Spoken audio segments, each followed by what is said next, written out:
The Arrow River 9 was colder than anyone remembered. A pale blue moon hung low over the colony, casting long shadows across the frosted plains. Every building stood silent, except for the faint hum of the nursery pods in the center of the settlement. Lyra gripped Jaren's hand tightly as they ran across the frozen ground, hearts pounding. Their twins had been inside the nursery when the alarm sounded, and the message from the colony council had been clear. A human is approaching. Be ready for the worst. Fear pressed against their chest as images of broken pods and stolen babies filled their minds. Lyra's breath came in short gasps, and Jaren's legs burned with the effort of running. The snow crunched beneath their boots, a harsh reminder of how alone they were on this distant planet. The colony had no defense against humans, at least, none that had ever worked before. Stories had spread about humans being unpredictable, violent, and strange in ways no Veran mind could understand. When they reached the nursery, Lyra's heart sank. The large door was slightly open,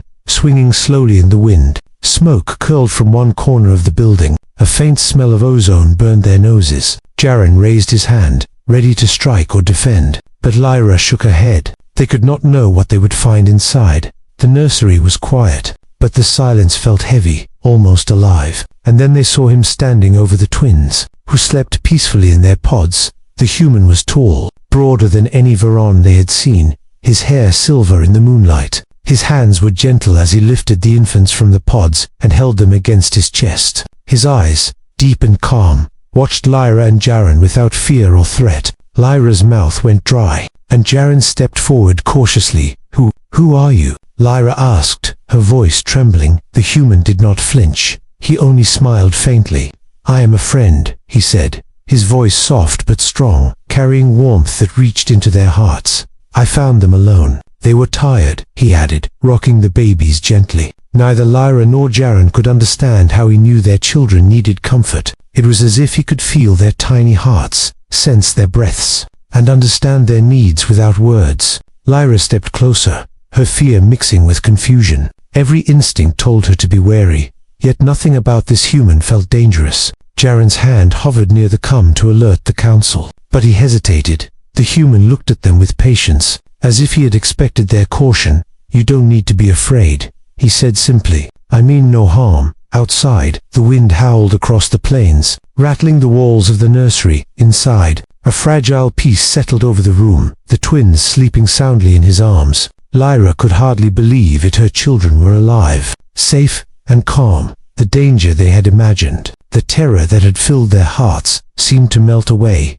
And yet, questions burned brighter than relief. Who was this human? Why had he come? And how could he understand their children in ways they could not? As the parents stood frozen, the human gently set the twins back into their pods. He touched their foreheads lightly, humming a soft melody that resonated strangely with the room. Lyra felt a warmth spread through her chest, a feeling she could not name. She realized that something extraordinary had arrived on Vera 9 tonight. Not a threat, not a destroyer, but a protector. Someone who could change everything. And as the night deepened, and the blue moon cast its glow across the colony, Lyra and Jaren understood one terrifying and thrilling truth. The human was not like them, not like any story they had heard. And their lives, and the lives of their children, would never be the same again. The strange PROTICTO in the wind outside the nursery was relentless, slicing across the plains of Veranine. Inside, the human sat quietly on the floor, the twins safely in their pods. Lyra and Jaren could not take their eyes off him.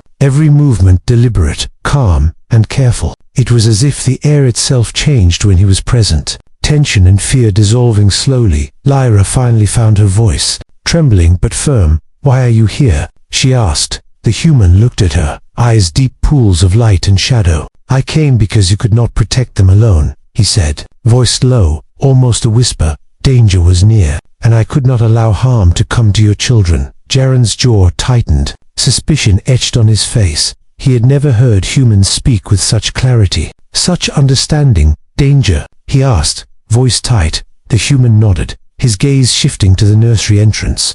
"There are others," he said, "who hunt. They would not stop at one colony. They do not care about life." Lyra's stomach churned, panic rising again. Who could threaten a remote colony like theirs, far from the stars? And how could this human know? Her instincts told her to pull her children away, to run, but something held her still. The human's calmness was not weakness. It was control, knowledge, and strength. He rose, moving with surprising grace, and gestured for them to follow. "The nursery is safe for now, but the colony is not," he said. Lyra swallowed hard, fear and curiosity battling within her. She and Jaren exchanged a glance, a silent agreement passing between them. They would listen, for now, because this being might be the only chance to protect their children. The human led them out into the frozen night. The colony behind them, every shadow seemed alive, stretching and twisting in the moonlight. Lyra's hand never left Jaren, and the parents kept close to each other. The twins were safely inside the nursery, but worry gnawed at every step. What if the danger arrived sooner than they expected? They reached the edge of the settlement, where the tall crystalline walls shimmered faintly. The human stopped and looked back at them.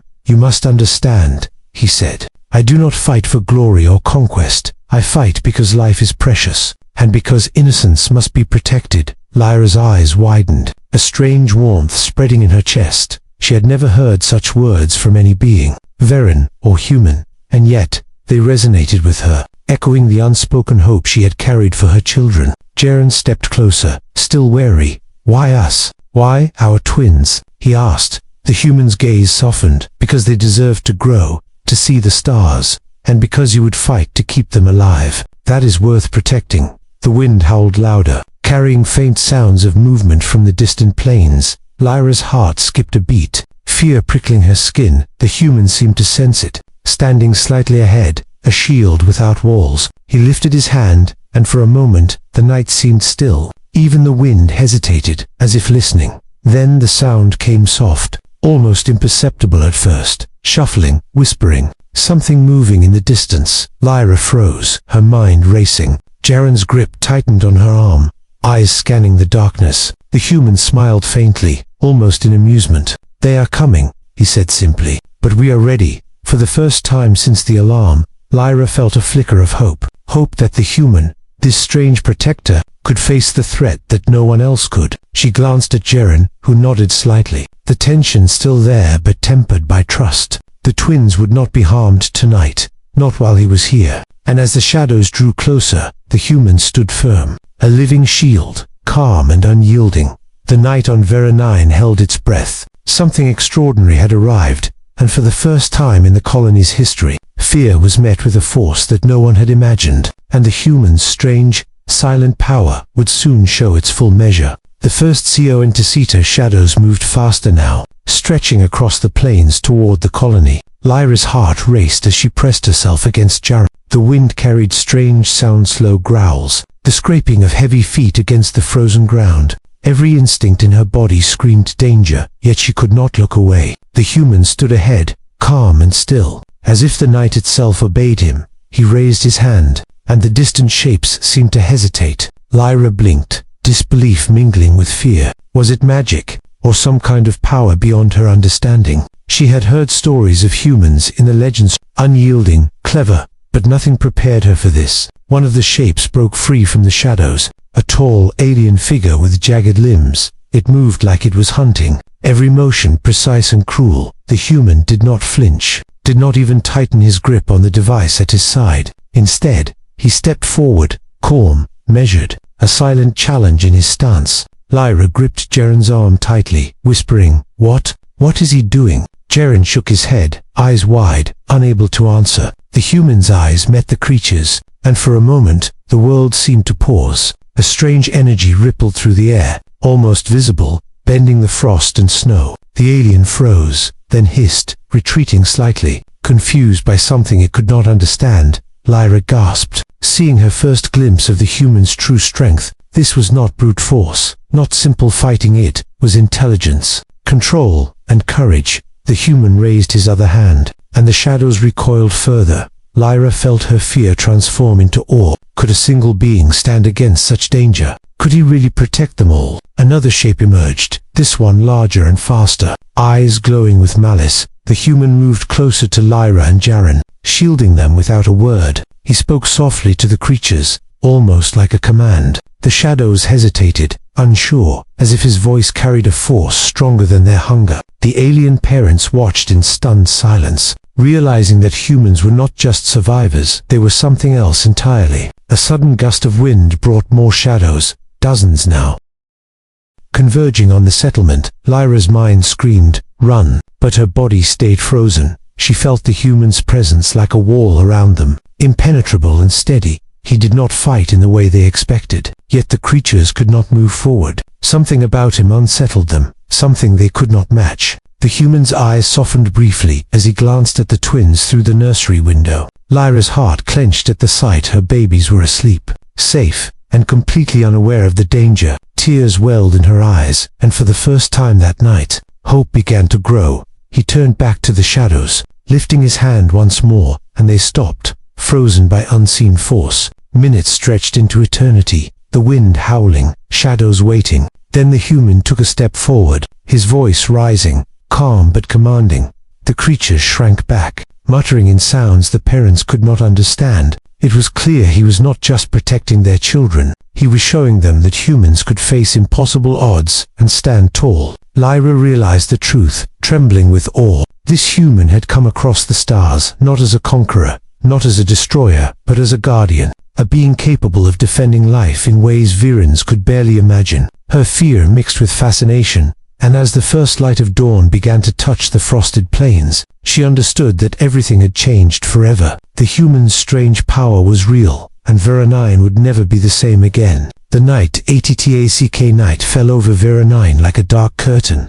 The cold had grown sharper, and the wind carried a sense of menace. The colony lay silent, unaware of the danger creeping closer with every heartbeat. Lyra and Jaren stood near the nursery, eyes wide, hearts pounding. Their twins slept peacefully, yet every sound made their stomachs twist with fear. The human stood in the open, his stance calm and unyielding. Shadows of the alien hunters stretched across the frozen plains. They moved closer, circling, testing, waiting for the slightest weakness. Lyra's breath caught in her throat, her fingers gripping Jaren's arm. She had never felt such tension, a fear so complete, yet she could not look away. The first creature lunged suddenly, claws extended, teeth glinting under the moonlight, in a blur of movement. The human was there, catching it mid-air. The force of his grip pinned the creature without breaking him. Lyra gasped, fear and awe battling inside her. Jaren's jaw dropped as he watched the strength, the control, the precision. One by one, more shadows attacked, faster, larger, more cunning. The human did not run, did not hesitate. He moved with speed that seemed impossible, deflecting, blocking, and controlling. Every motion was calculated, almost like a dance. Lyra could not understand how a single being could face so many dangers and remain unharmed. The creatures hissed, frustrated. Retreating for a moment, the human took a step forward, eyes glowing faintly in the dark. He raised his hands, and an invisible force pushed the attackers back. They stumbled, skidding across the ice, unable to reach the settlement. Lyra and Jaren watched in disbelief. This was beyond anything they had imagined about humans. One shadow broke free and rushed the nursery, aiming for the twins. Lyra screamed, frozen in panic. The human appeared instantly, scooping the babies into his arms. He moved like lightning, holding them close. A protective aura surrounded him, and the creature stopped, shaking, unable to cross it. Lyra's tears flowed freely as she saw her children safe. For the first time in hours, hope returned to her heart. The night attack continued, the creatures testing, probing, refusing to leave. The human stood like a wall, unyielding, fearless. Lyra realized that this was why he had come. He was not just a visitor. He was a shield, a protector who could face danger no Veren could. And as he fought, he did not show anger or cruelty, only focus, precision, and care. Jaren approached cautiously, awe replacing fear. Why do you protect us? He asked, voice trembling. The human's eyes softened, still scanning the shadows. Because life matters, he said simply, and because innocence deserves a chance. Hours passed. Though it felt like minutes, the creatures finally retreated into the night, unwilling or unable to cross the human's strange, silent power. The colony was safe, for now. But Lyra knew this was only the beginning. The twins stirred, waking from the strange sounds outside. Yet calm in his arms, he cradled them gently, humming a soft melody. Lyra stepped closer, unable to resist. I don't understand, she whispered. The human shook his head, faint smile on his face. Some things cannot be understood, only felt. The night on Vera 9 was silent once more, but Lyra and Jaren knew it had changed forever. The human had shown them a new kind of strength, a power that was not just physical, but something deeper, something that made life worth protecting. And as dawn approached, pale light touching the icy plains, the parents realized the truth. They were not alone, and the human had arrived for a reason that would shape their world and their children's future. The humans, secret, the first light of dawn painted the plains of Veronine in soft gold. The air was still, almost serene, yet the tension from the night lingered. Lyra and Jaren sat near the nursery, watching their twins sleep peacefully. The human knelt nearby, calm, his eyes scanning the horizon. He seemed almost ordinary in the quiet light, yet the memory of his strength haunted them. Lyra's curiosity could not be contained. She stepped forward cautiously, asking, Who are you really?" The human looked at her, eyes reflecting both sorrow and resolve. "I am called Kale," he said, voice low, careful. "I am from a world far from here, beyond your stars. I travel to protect those who cannot protect themselves." Jaren frowned, still wary. "But why us? Why our colony?" Kale's gaze softened, turning toward the twins, sleeping in their pods. "You remind me of what is worth fighting for," he said. "In every place I have been, I seek life that is fragile, innocent, and unprotected. I fight not for glory or conquest, but because some things must be defended, no matter the cost." Lyra felt a strange warmth in her chest. It was impossible, yet she believed him. This human had risked everything for her children. She stepped closer, voice trembling. "But how? How can you do all that? You fought them alone last night. It was impossible for anyone to survive that." Kale looked toward the horizon, eyes distant. "I am stronger than your kind can imagine," he said. "But strength is only part of it." He stood slowly, hands brushing the frost from his clothes. "Understanding, patience, and care, these are what make protection real." Jaren's mind struggled to grasp it, yet he could see the truth in Kale's actions. Every move the human had made during the attack had been deliberate, precise, perfect. Lyra realized that he had not just fought the creatures, he had taught them a lesson that life could be defended by courage and wisdom, not just force. Kale knelt again, gently touching the nursery window. The twins stirred, smiling softly in their sleep. Lyra's heart ached with gratitude and awe. How can one being care for so many lives? She whispered. Kale smiled faintly. "It is not the number of lives, it is the choice to protect each one that matters, even if it means standing alone against impossible odds." Suddenly, the ground trembled, faintly at first, then stronger. The creatures from the plains were returning, drawn by some instinct. Lyra's fear returned, but Kale remained calm, standing tall. "I warned you," he said softly. "This is not over yet." He lifted his hands, and an invisible force pushed the wind and snow around him. The approaching shadows faltered, uncertain, unable to advance. Lyra's awe deepened. This human, Kale, was more than a warrior. He was a force of nature, a protector of life. She and Jaren understood that their children's safety had been entrusted to someone extraordinary, someone whose courage and care were beyond anything their colony had known. Kale turned to them, eyes serious but kind. "The night may bring danger, but together, we will face it," he said. "And the children will live because we choose to defend them." Lyra's hand shook as she nodded. For the first time, she felt that they were not helpless, not alone. And as the first golden rays of dawn lit the nursery pods, she realized that their lives and the colony's future had been changed forever. The human's secret was simple, yet powerful. Strength was nothing without care, and courage alone could not protect life. Only the combination of both could face the darkness, and Kale embodied that truth perfectly. The guardian of Vera 9. The shadows surged once more across the icy plains. Lyra and Jaren held each other tightly, hearts pounding. The twins slept peacefully inside the nursery, unaware of the approaching danger. The human, Kale, stood in the center of the settlement, calm, unshaken. His presence alone seemed to bend the night, slowing the movement of the creatures. Lyra's breath caught as the first alien hunter leaped forward, claws glinting in the pale moonlight. Kale moved with impossible speed, intercepting the creature mid-air. It crashed to the frozen ground, stunned, while Kale's hands glowed faintly with energy. Every shadow that approached faltered, as if invisible walls surrounded the colony. Lyra gasped, unable to believe what she was seeing. This was no ordinary human, he was something far greater. something the legends could not capture. Another wave of hunters came, larger and faster. Kale did not hesitate, moving like a whirlwind, deflecting attacks with precise, controlled movements. He did not harm unnecessarily, only defended. Lyra realized then the true meaning of his strength age.